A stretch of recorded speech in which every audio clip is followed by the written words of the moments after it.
Watch the door.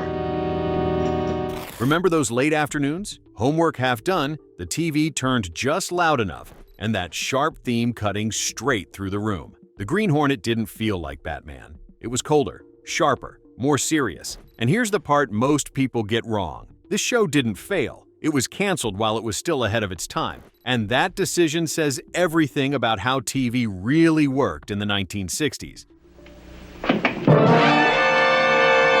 I just dropped by to dissolve our partnership, Eden.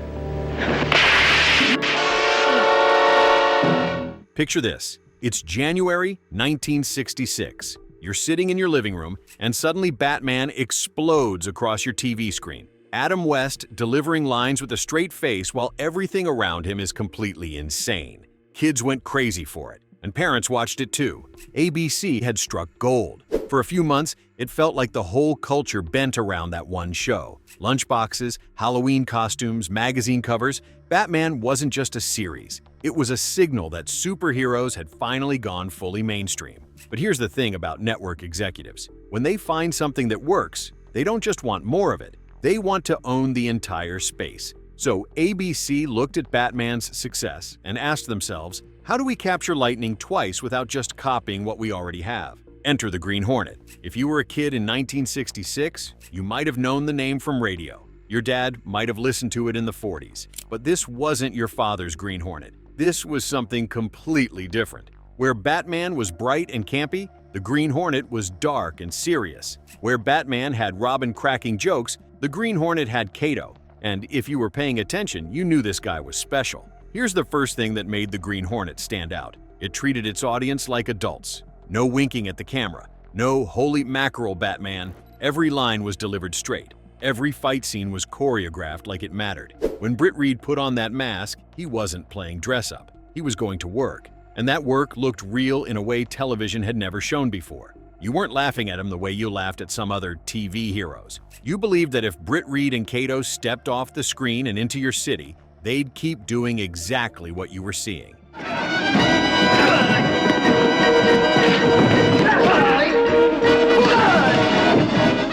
Now here's where the story gets interesting. While Van Williams was perfectly fine as Britt Reed, there was this other guy on the show. His name was Bruce Lee, and he was about to change everything.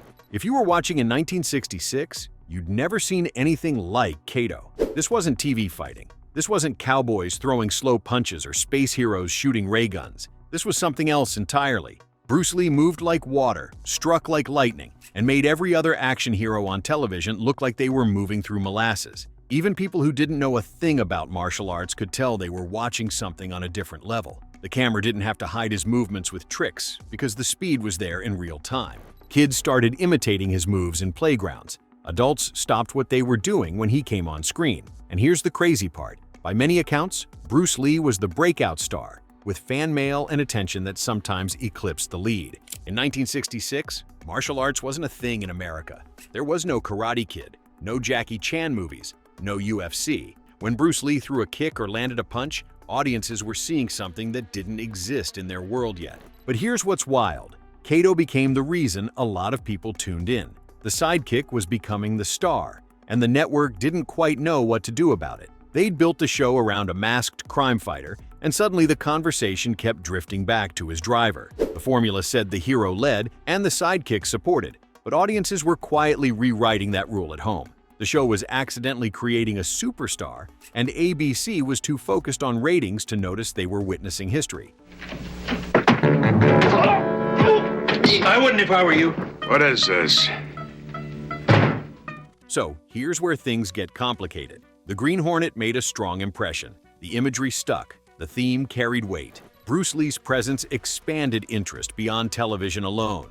But the show never reached the ratings ABC wanted, and it was expensive to keep going. On paper, that combination, cult buzz, high costs, and uneven ratings, set off every alarm a 1960s programmer had. A show could be loved, but if it complicated the schedule and the budget, it was living on borrowed time. Television in the 1960s wasn't just about individual shows being successful. It was about flow, about keeping families planted in their chairs for entire evenings, about creating a smooth experience that never gave viewers a reason to change the channel. And the Green Hornet was messing with that flow. Think about it from the network's perspective. You've got Batman at 7:30, bright, colorful, fun for the whole family. Then, immediately after, you've got the Green Hornet, dark, serious, violent, in a way that felt almost too real. It was like going from a carnival to a crime scene in 30 seconds. Some families loved the contrast, others found it jarring. And in the world of 1960s television,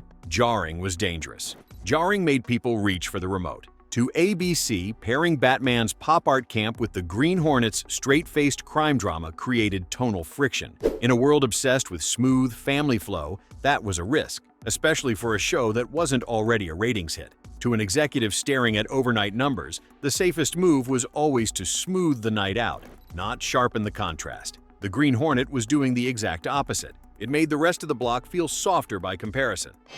Kato, do you read me? Loud and clear. Do you want me? Not yet. We've come to the right place. I've located some of the loot. I'll check further.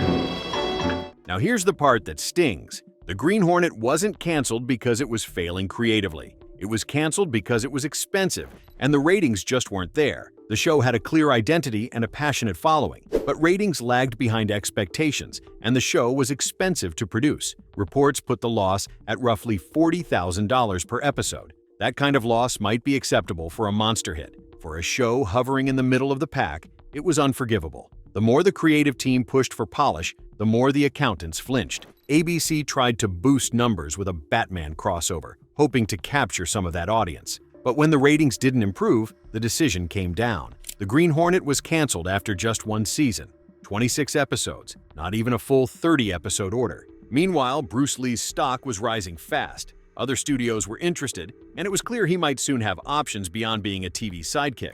The show left the air quietly. No big finale, no second chance, just a sharp early exit. One week, it was simply part of your routine, and the next, it was gone with no explanation beyond a reshuffled schedule. For a lot of viewers, it felt less like a finale and more like a signal that they'd been watching something the network never fully understood. Get that one out of the way. I'll take care of this one.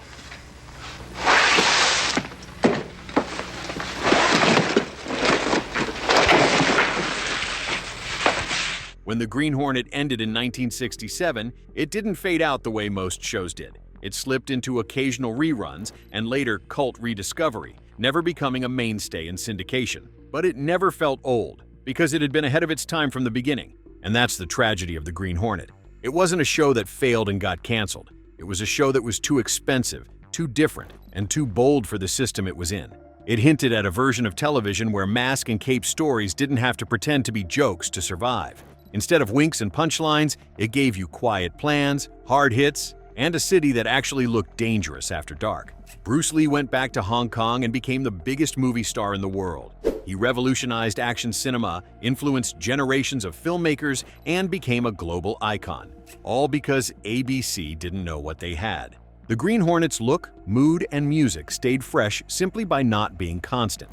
People remembered the car, the theme, the partnership. They didn't get tired of it. Every rare rerun felt like a little event precisely because you couldn't find it everywhere. The scarcity turned it into the kind of show older kids told younger kids about, like a secret they were lucky enough to catch the first time.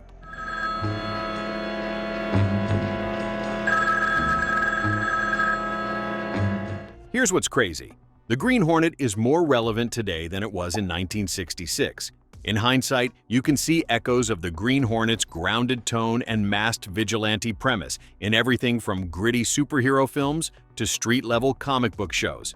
The idea that you could take a comic book character and treat them like a real person in a real world. You can see that DNA in every modern hero who has a day job, a cover story, and a city that doesn't magically reset after a fight.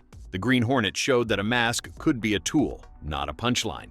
But we almost didn't get any of that, because one network decided that different was too dangerous. The Green Hornet proved that audiences were ready for something better. They were ready for action that looked real. They were ready for stories that took themselves seriously. They were ready for heroes who weren't just guys in costumes, but people with actual skills and actual consequences. And when the network took that away, they didn't just cancel a show, they canceled a future. Somewhere down the line, another network would slowly rediscover the same ideas and call them groundbreaking. But to anyone who remembered this series, It just looked like the rest of television finally catching up. Nothing we can do here. Yep. So here's what the Green Hornet really teaches us. It's not about superheroes or martial arts or even television. It's about what happens when you have something special and you're too afraid to let it be special. ABC had the future of action entertainment in their hands, and they threw it away because it didn't fit their formula. They wanted another Batman, so they canceled the show that was actually sharper and more serious. They wanted predictable, so they got rid of the show that was showing them what television could become. Instead of raising the bar, they quietly lowered the ceiling and told themselves audiences wouldn't notice. The problem is, once you've seen something sharper, it's hard to forget how everything else suddenly looks a little dull. And the saddest part? They probably thought they were making the smart business decision. But here's the thing about playing it safe. Sometimes the safest thing you can do is take a risk. The Green Hornet was that risk. It was television trying to grow up, trying to be something more than just background noise for families eating dinner. And for one brief, shining moment, it worked. Then the suits got scared, and it was gone. But you know what? We remember it anyway. We remember that theme song. We remember that car. We remember Bruce Lee moving like nobody had ever moved on television before. We remember it because it was special, because it was different, because for 26 episodes, television was brave enough to show us something we'd never seen before. And maybe that's enough. Maybe that's the real legacy of the Green Hornet. Not that it lasted, but that it existed at all. Because sometimes the shows that burn brightest are the ones that burn fastest. And sometimes that's exactly how it should be. The risk is when every bright show gets snuffed out the same way, until all that's left are the safe ones that blur together. The Green Hornet is the reminder that sometimes the shortest runs leave the deepest mark. If this brought back memories of staying up late to catch the Green Hornet in reruns, or if you're just now learning about what we lost when the network canceled it, hit that like button and let us know in the comments. What other shows from your childhood deserved better than they got?